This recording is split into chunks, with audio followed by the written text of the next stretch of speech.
And a final warning is that know that dependence does not equal love. So I think this is classic in maybe like abusive relationships, but just because someone relies on you and they are by circumstance forced to, give you that power, don't think that they don't necessarily resent you for that, depending on how you wield that power. I'm enjoying Law 10 because it has a lot to think about.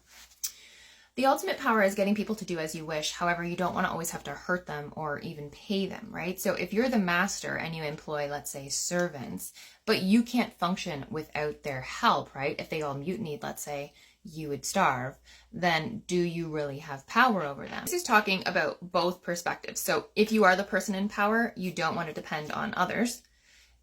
You want them to depend on you. So again, this is where in literature we see this trope a lot, right? The advisor to the king, right, becomes so valuable and they're relied on for their opinions or their support that they end up shifting the power to them, which is where you always see these overthrows. So the caveat, of course, is that you do need to deal with people.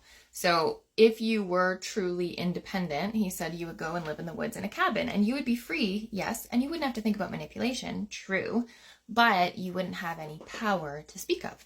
So if you want power, you are definitely going to need to deal with people, and therefore you need to be careful about the types of relationships you establish with said people, because if they're established, then you just have to maintain them rather than continue to fight that battle. Recall the last law that was show, not tell, right? So you continue to demonstrate your power and the reason for those people to be dependent on you versus, like making a law or paying them or telling them that they need to do that. The fact that you don't actually have to be the one with the talent.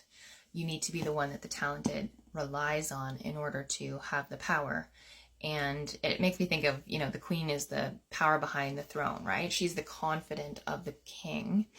And this talks about knowing secrets gives you the ability to hold information that the person wouldn't want to broadcast, which will seal your fate with theirs, and you are untouchable, right? So the person who's out front tends to be the one that would take the fall because, of course, you know their secrets.